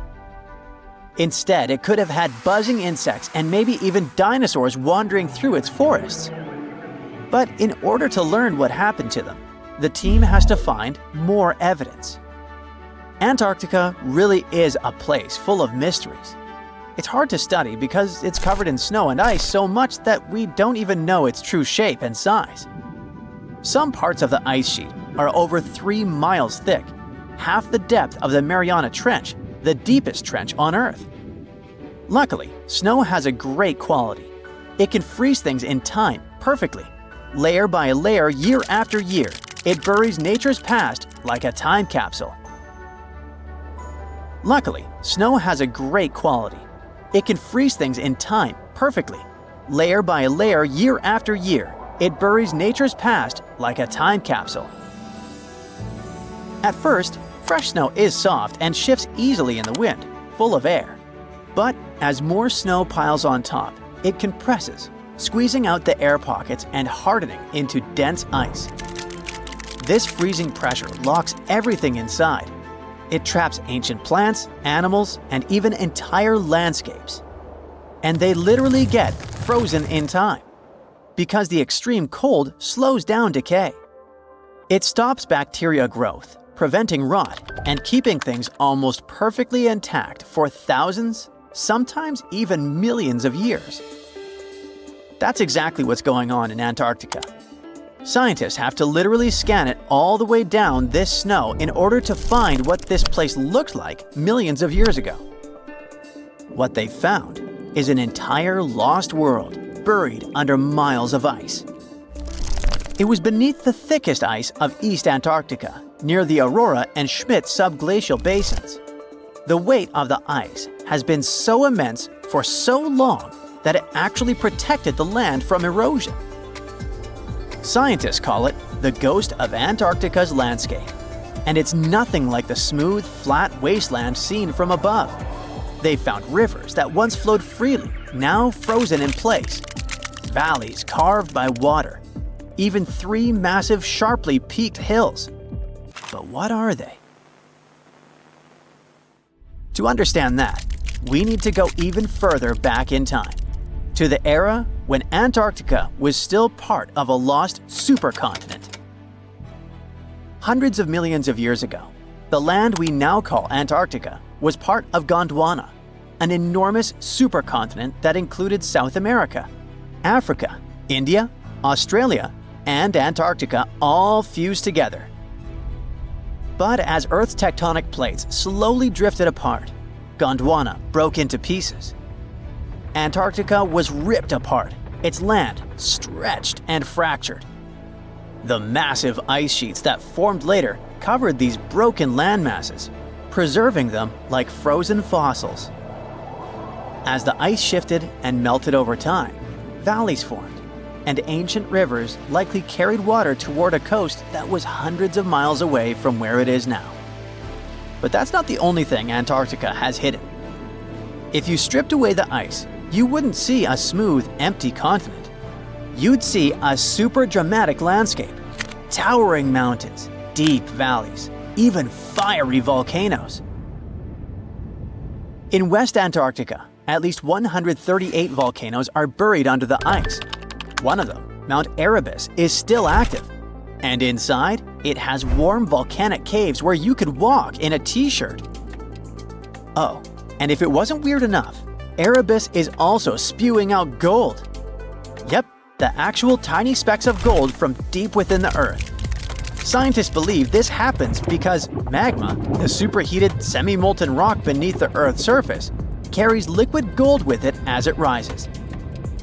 Every single day, Erebus releases about 0.2 pounds of it. That's worth around $6,000 per day. In a year, that adds up to 64 pounds, or more than $2 million, floating into the sky. Unfortunately, before we grab shovels, we gotta remember that those are just microscopic particles. They're often smaller than 60 micrometers, thinner than a human hair. Not even mentioning that they're scattered around up to 620 miles away from the volcano itself. Finding them is nearly impossible. But that just shows that even in such a harsh place that looks just like a white desert, there are still many fascinating mysteries to discover. For example, somehow, life still clings there. In 2017, scientists drilled deep beneath the ice of the Ross Ice Shelf looking for water. But they found something fantastic instead.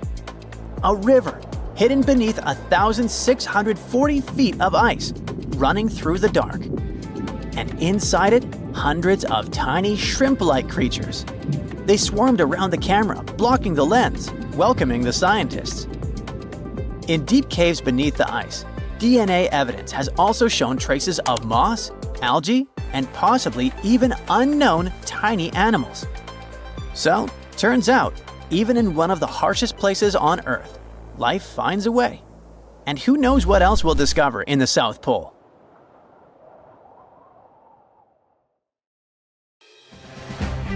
Hey now, get ready to dive into the Sea of Mysteries, also known as the Black Sea. It is the largest inland body of water in the world, bigger than the entire state of California. It has dozens of lost ships and some secret underwater tunnels. and some people believe it's an ancient quarry that was mined out in 6 stages. The Black Sea has distinct vertical layers that don't mix, with higher and lower salinity. The salty water comes from the Mediterranean, and fresh water comes from rivers. 10 of the largest rivers in Europe flow into the Black Sea. It receives more fresh water from the rivers and rainfall than it loses from evaporation.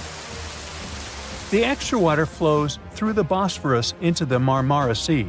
There are 2 flows going through the straits. The upper flow leaves the Black Sea and takes surface water out of it. The bottom flow carries salt water from the Mediterranean to the Black Sea. That's why the upper layers of the Black Sea are less dense than its saltier lower layers. The oxygen that comes from the atmosphere and photosynthesis stays in the surface layers. Everything deeper than about 300 feet in the middle and up to 500 feet near the edge is not fit for life. Only certain bacteria can survive in these conditions. Although there's no air deep down in the Black Sea, the upper layer is home to around 750 species of phytoplankton. Eggs and larvae of fish and invertebrates chill in coastal regions. There are also 180 fish species in the Black Sea, and some of them are valuable, such as horse mackerel, spiny dogfish, and sprat. The water level in the Black Sea is always the same because there are no high or low tides, so the sea is always calm, quiet, and serene on the surface. But it has one surprise feature, an underwater river. It's a current of salty water flowing through the Bosphorus Strait and along the seabed. This amazing discovery was made by scientists from the University of Leeds and was announced in 2010. It's the first undersea river of its kind ever found. The river forms because salty water from the Mediterranean Sea spills through the Bosphorus Strait into the Black Sea, where the water is much less salty. The no-air zone of the sea is an ideal conservation chamber for what's hiding on its bottom. The Black Sea is like a treasure trove for shipwrecks, and we discovered it by accident. Some maritime archaeologists were studying sea levels to see how quickly the water levels rose after the last ice age, and they ran across over 40 previously unknown shipwrecks as a complete bonus. Researchers used 2 remotely operated vehicles to explore the seafloor and the wrecks. Thanks to it, we have a video and detailed 3D images of the ships that were stitched together from thousands of high-resolution photos.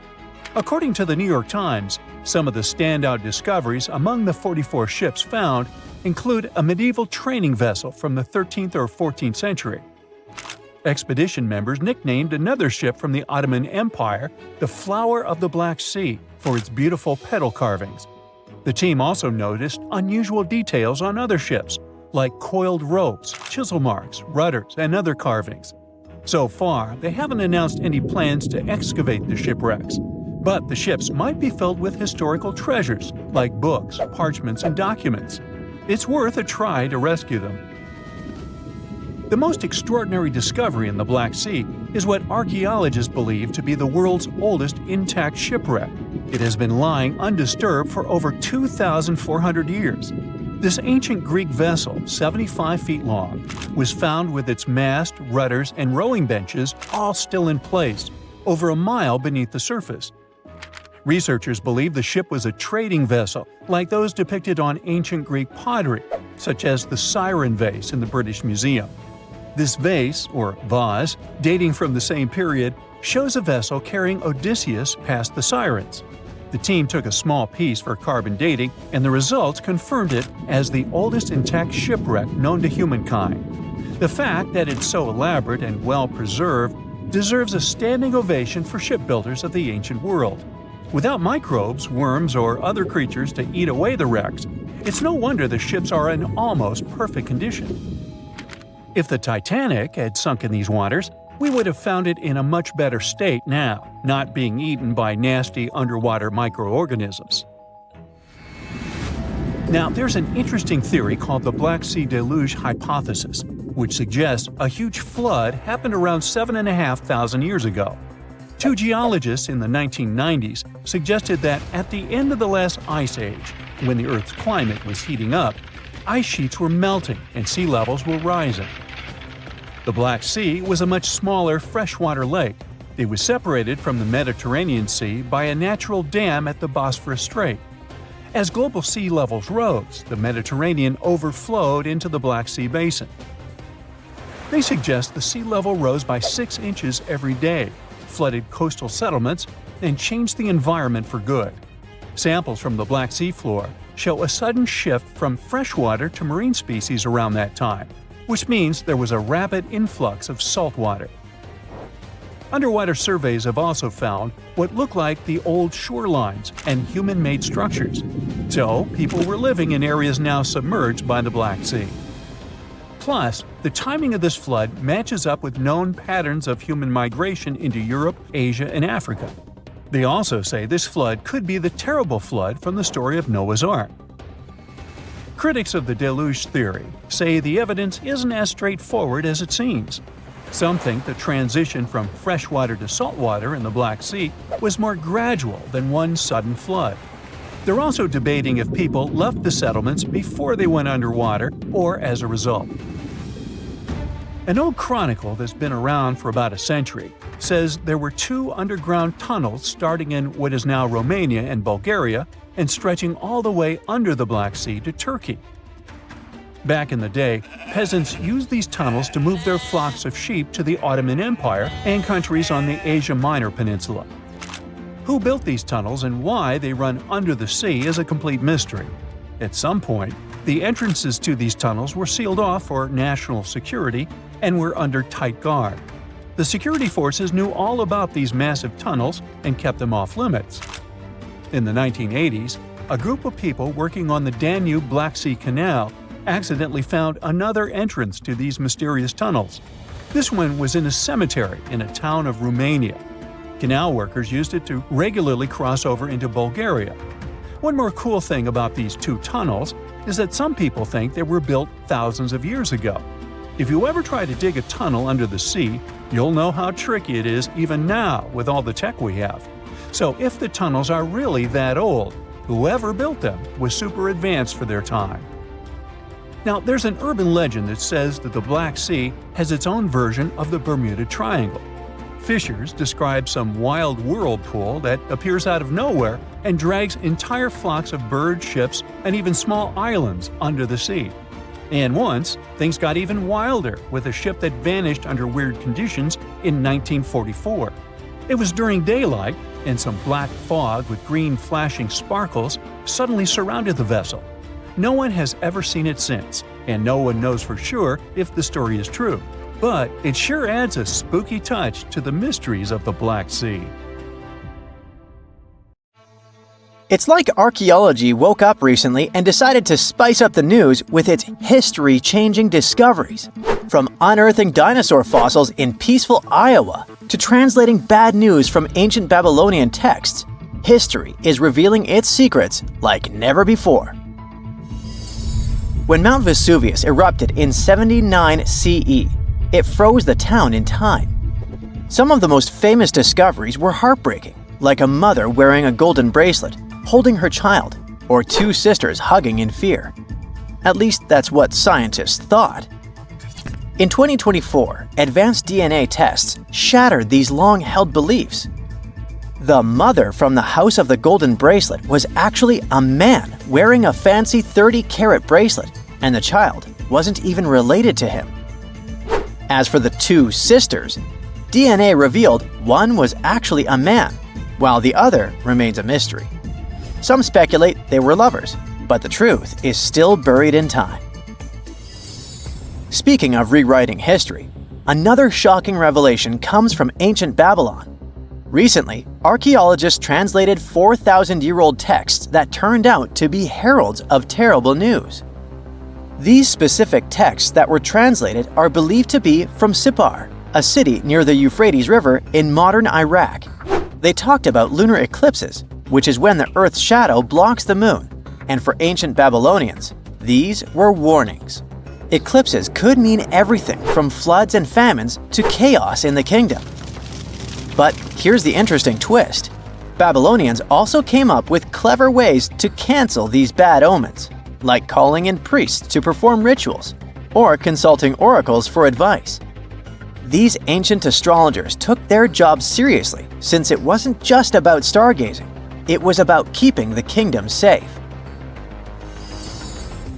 Augustus was the first Roman emperor, so we can say he was a big deal.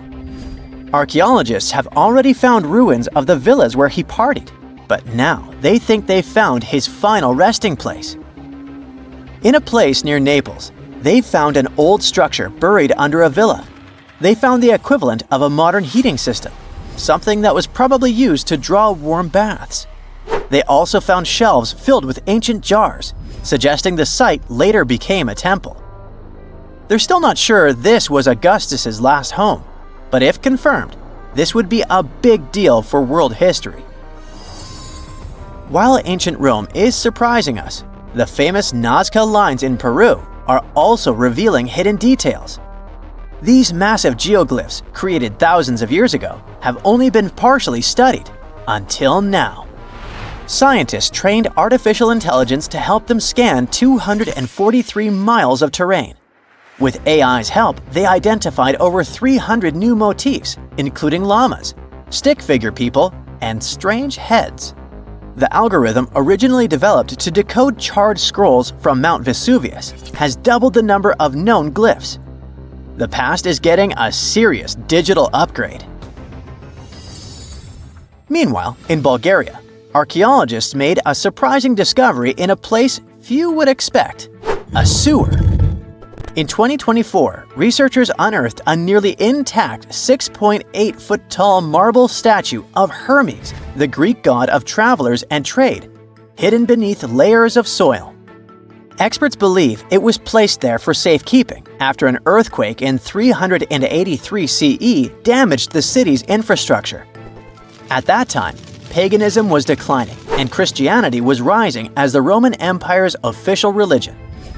Many pagan idols were being destroyed, but it seems some locals secretly preserved their deities by hiding them underground. Searching the bottom of the River Thames is probably worse than looking under your bed. The riverbed collects all kinds of discarded treasures, including a legendary typeface. In the early 1900s, two men created the Dove's typeface for printing books, but after a bitter falling out, one of them threw every single metal letter into the river. A century later, in 2014, a designer trying to revive the typeface began searching for the lost letters. In just 20 minutes, he started finding them. With the help of divers, more were uncovered, and today, some of the lost letters are on display in a museum. Not much goes on in Iowa, which is why finding a huge 13,000-year-old mastodon skeleton made headlines. In 2022, a researcher received a photo of a massive femur believed to belong to a prehistoric animal. It took 2 years to secure funding for excavation, but in 2024, archaeologists finally dug in. After 12 days of work, they uncovered a well-preserved mastodon skull, the first ever found in a Midwestern state. This discovery would make Indiana Jones jealous, especially since it happened in Petra, the ancient Jordanian city featured in one of the movies. Archaeologists uncovered a 2,000-year-old chamber beneath Petra's treasury, containing at least 12 skeletons, along with iron and bronze artifacts. The chamber, built by the Nabateans, sheds new light on their afterlife practices, which remain largely mysterious. One of the most intriguing finds was a ceramic chalice clutched by one of the skeletons. Back in Peru, archaeologists made a groundbreaking discovery that turned Peruvian history upside down: a female ruler. At the 1,600-year-old site of Pañamarca, scientists uncovered a throne room decorated with colorful murals. These murals depict women spinning and weaving, men carrying a crown, and even a crowned woman speaking to a birdman. The discovery suggests that Moche women weren't just spiritual leaders, but rather had real political power too. Tiny houses are mainly a modern thing, but archaeologists think they found one in ancient Pompeii. Unlike traditional Roman homes, which had grand atriums for entertaining guests, this house had none. But what it lacked in size, it made up for in artistry. Inside, scientists found a painted altar decorated with birds of prey, sparrows, snakes, and plants. The altar held ceremonial items like a lamp and an incense burner, still holding traces of fragrant herbs. In 2021, researchers scanning the Baltic Sea found a massive stone wall hidden beneath the waves. The Blinker Wall, stretching over 1.5 miles, could be Europe's oldest man-made structure. Sitting 68 feet below the surface, it's built from around 1,400 small stones placed between 300 giant boulders, some weighing up to 142 tons. Dating back over 10,000 years, the Blinker Wall predates Stonehenge and France's Karnak stones, meaning it was likely built when the area was dry land. Scientists believe it may have been a reindeer hunting tool, guiding animals into a lake where hunters could strike. Oh, and then there's the granite slab that was found in Egypt's Abydos area. At first, it was thought to belong to two important people from ancient Egypt, but a recent discovery showed it was actually part of the sarcophagus of Pharaoh Ramses II, one of the most famous Egyptian rulers. A researcher found a special engraving on the slab that had Ramses II's name on it. Ramses ruled Egypt a long time ago, and after he died, his tomb was looted, so his body and belongings were moved around a few times. This new discovery shows that after Ramses' tomb was robbed, some of his things were used again. The finding also teaches us that ancient Egyptian tombs were often looted, and the things in them were reused. Recently, something unexpected happened during a dig in Norton Disney, back in England. While searching for ancient coins and brooches, a volunteer from the Norton Disney History and Archaeology Group stumbled upon a mysterious Roman dodecahedron. This small hollow object, made of copper alloy with 12 pentagonal sides, was buried for 1,700 years, but was surprisingly well preserved. Though over 30 of these strange objects have been found in the UK, no one knows for sure what they were used for. Some think they might have been measuring tools or calendars, while others believe they were used for rituals. The Norton Disney Group thinks these dodecahedra were likely symbols for religious ceremonies, as many show no signs of wear from daily use. In the northeast of Thailand, a family of enormous stone whales swim through a forest. These aren't real whales, of course. They're actually a part of a 75-million-year-old rock formation. A long time ago, this part of Thailand was just a desert. The movements of the Earth's crust pushed sandstone up to create these fascinating mountains. Reachable by anyone willing to spend a day hiking up the network of trails, this landmark is becoming increasingly popular with tourists. Once you reach the back of one of the whales and look down on the endless sea of green below, you'll know why. On these hikes, you'll find waterfalls, a wide variety of exotic plants and animals, and from the very top, you can even look straight across to the neighboring country of Laos. Their shapes look just like whales swimming together. No wonder this place is called Three Whale Rocks. What a way to see Thailand on the back of a giant stone whale. While digging in a Canadian mine in March 2011, a worker made a shocking discovery. They found a nearly perfectly preserved nodosaur specimen. This extinct dinosaur weighed in at around 3,000 pounds and grew to 18 feet. Despite being over 110 million years old, the nodosaur was so well preserved that you can clearly see the heavy body armor and scaly skin that covered it. It took almost an entire year of painstaking work to uncover the incredible find. The fossil was finally unveiled in a Canadian museum in 2017. Unexpectedly, analysis of the skin showed shading that the nodosaur may have been capable of camouflage, like modern-day geckos and moths. This is in addition to the spines and scales that already make it a walking tank. Still being studied today, this nodosaur could go down as one of the most important fossils discovered in a long time. Its detail could help us to uncover even more of the mysteries of the past. The Voynich manuscript is the world's most mysterious document. Since its discovery in 1912, the manuscript has been a complete mystery to everyone that comes across it. It is heavily illustrated with strange pictures of alien plants, unknown objects, and the zodiac symbols. But the most interesting aspect of it is the writing. The language used in the text is completely indecipherable. No one knows what it says, who wrote it, or where it was written. We don't even know if it was a real, functional language or if it was just created for this one text. The drawings of different plants are equally intriguing. Most of the plants in the manuscript are identifiable as plants, but they don't match up with any known species. A professor of applied linguistics in England claimed to have deciphered some of the characters in the book, but we haven't managed to uncover any more information about this mysterious text. If you're ever going to head down under, don't forget to pay a visit to the Mystery Craters in Queensland. Halfway between Bundaberg and Gingin is one of Australia's most baffling finds, and that's saying quite a lot for Oz. In 1971, the site belonged to a farmer growing zucchini and potatoes. As the farmer tried to expand his farm, he kept hitting large rocks in the fields while plowing. When he took a closer look at the rocks in his way, he found marine fossils and some strange craters.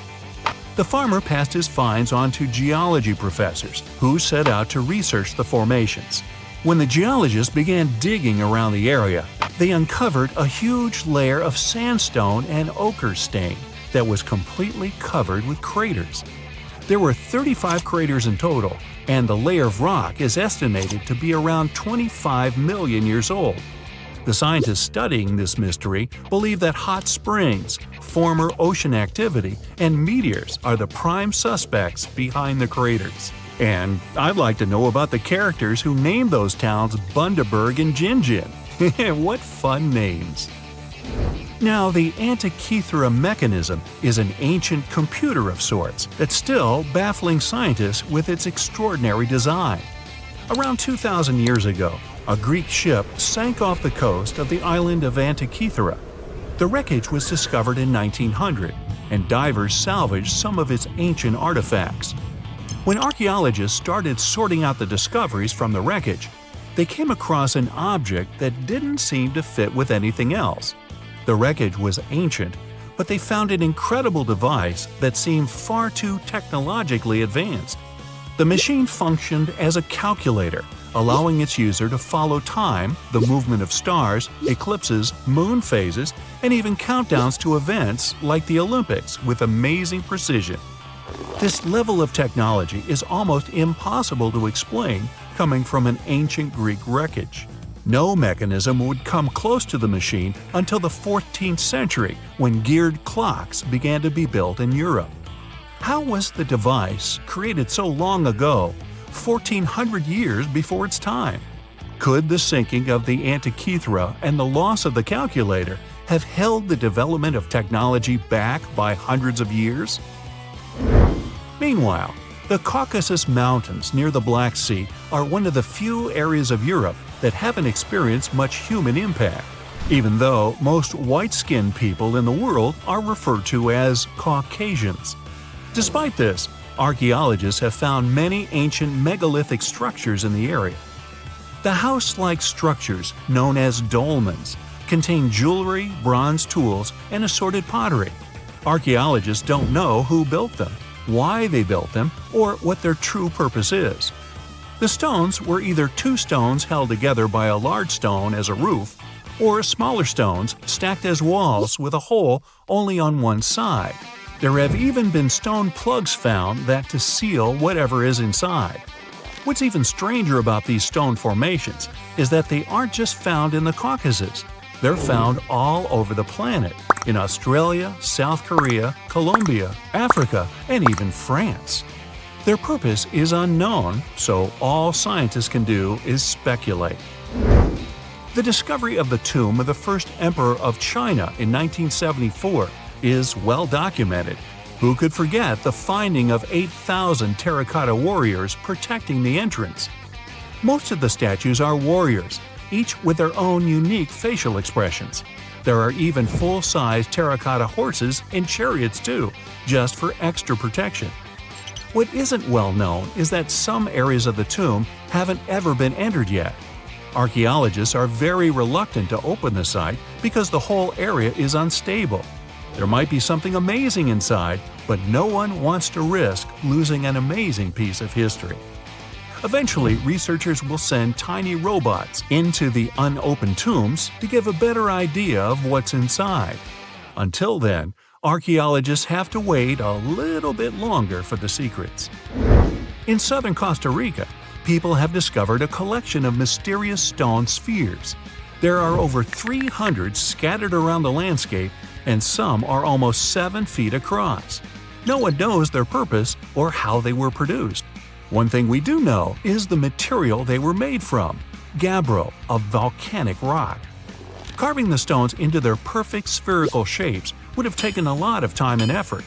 Researchers think they might have been made by a now extinct group using barely any tools. The best theory is that they used small stones to chisel away at the edges of boulders before using sand to smooth the sides. Some think that they may have an astronomical purpose or even used as markers to point the way towards something, but no one knows anymore. Their significance is lost with the civilization that created them. Off the southern tip of Japan and 75 miles from Taiwan lies the Yanaguni Formation. A local diver first noticed these formations in 1986 while searching for new dive sites to take tourists. Seeing the large steps that resembled a pyramid, he thought he discovered an underwater city. Some archaeologists believe that the structures could have been signs of a fabled Pacific civilization, like Atlantis, that vanished beneath the waves thousands of years ago. There are also reports of marks in the stone, suggesting quarry work. Some people even claim that there were faded images of humans and animals carved into the stone. None of this is backed with much evidence, though. Most experts believe that the formation is natural, and the symmetry of the rocks has been overstated. They are not as straight as reported, and it appears to be solid natural rock, rather than carved blocks. In other words, the resemblance to a sunken civilization is just a coincidence. In Turkey, archaeologists believe they might have found the oldest known architecture in the world, over 10,000 years old, according to experts. Found in an area that used to be home to ancient farming communities, these monoliths, which stood up to 18 feet high, were likely used for social events and rituals. Not much is known about them, though. These large stone structures seem to be human-shaped, with images of animals carved into them. Nearby, researchers have found signs of domestic housing, suggesting that these amazing monuments might have signaled the start of the move towards modern civilization. The Cambay artifacts are some of the most interesting artifacts ever found. The most curious thing about them is how closely they seem to resemble modern airplanes.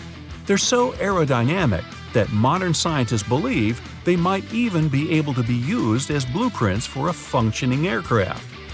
In 1994, 2 aeronautical engineers created larger-scale models of these artifacts. They proved that the designs fly, with a little help from modern engines. What's really astonishing is that these objects are possibly thousands of years older than the first airplane by the Wright brothers.